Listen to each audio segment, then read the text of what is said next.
and the principal is Cassie Thornton, who's one of my collaborators, and so we're working together to make this school happen. And so we're going to put out a call for curriculum most likely in February. Would you consider it maybe kind of like an installation or a community installation, or is something that you'd like for it to become a larger project? Yeah, it's an art project for sure, Okay. but it's also a school in a lot of ways. We're really interested in the art movement of education, all these kind of artist-run schools that have, I think, really become in vogue in the past couple of years.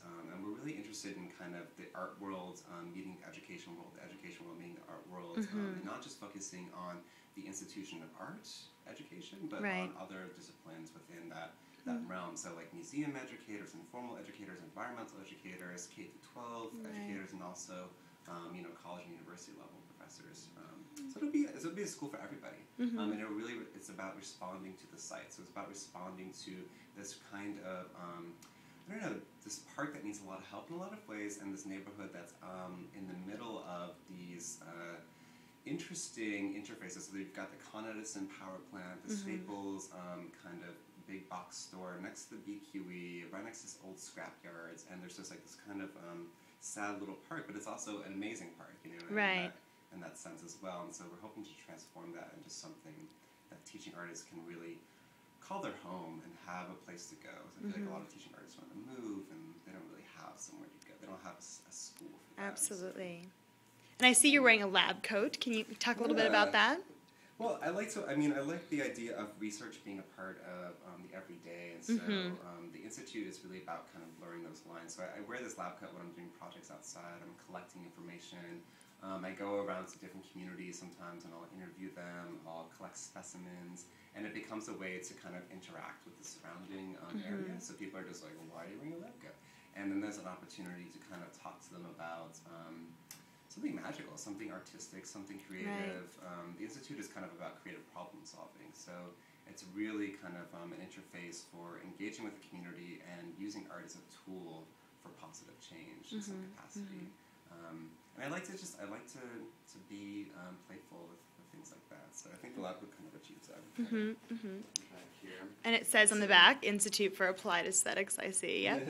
Yep. We've got some tools here on the wall. Yeah. Hand lenses are always key for anything. Right, for close looking. We've got some amazing binoculars that I stole from Con Edison. Love it. Amazing.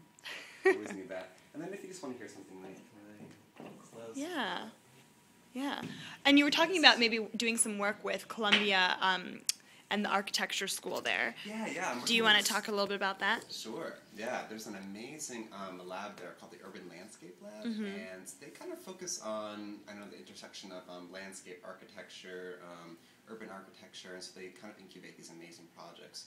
And one of the projects that they've been working on recently is called Safari 7, and this is a project that kind of looks at the 7 line that goes through Queens and also into Times Square.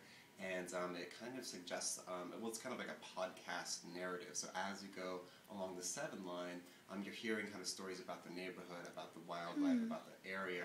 And the idea is like to encourage engagement with, areas around the 7 line. Right. And so I met her through that project because I was wonderful. doing a residency, part of Islands, which is this really great kind of organization on 2nd Ave. They combine dance, ecology, and performance art together through residencies. And so the Institute was involved with that for a bit this past summer. We were focusing on mushrooms, so the idea of mushroom ecology being this kind of like interface for networks and collaborative practice. And so I was working with an architect, a designer, a mushroom ecologist, other artists, and we were coming up with all these kinds of like ideas for how to convey information about mushrooms, their health qualities, their ecological qualities. And so Jeanette kind of like came into the picture, and she's turned out to be this amazing resource that is going to be hopefully helping the Institute build a library for the Groups and Spaces platform, this online database. And it will be kind of this like idea of a library being more about exchange. So I'm creating kind of an unreferenced desk that will house kind of a physical archive of the database. So it'll be kind of just PDF printouts combined with like a lending library. And the idea is to have that be in a public space or outside of university, and to encourage people to kind of like access these amazing resources, located around their country, and draw from all these past projects instead of recreating something over and over again. And I know I asked you before, but do you consider this some sort of performance, like as part of your own practice, have this unreferenced desk and to be pulling things out for visitors? Yeah, I mean, I think of it as a performance in some capacity. I'm kind of wary of the word performance artist. I don't know. I consider myself a researcher, in a real sense. I consider myself an educator when I go out there, and also an artist. So I feel like all those things kind of fuse.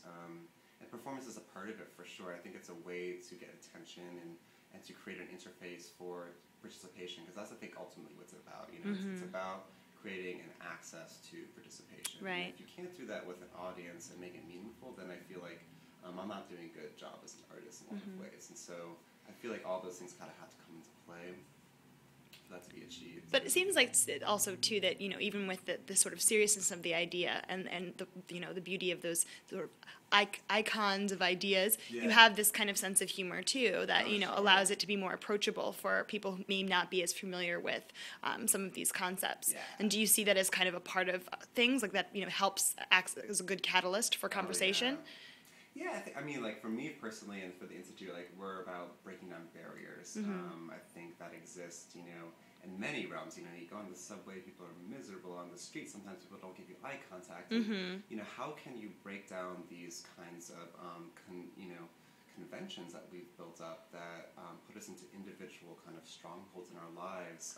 And I think that art can do that. And I think that the Institute's practices really provide for like a really good medium of like bringing magical kind of everyday experiences into people's lives. And I think that can be the spark for something really great. Like maybe from that experience they decide, I'm going to go do something in my community that's magical. Like I'm going to go have a dinner on my roof. I'm going to have tea on the subway. Like who knows? Anything's possible. But you do need some inspiration, I think, sometimes. So. Absolutely. Well, thank you so much. It's been so lovely. Sure.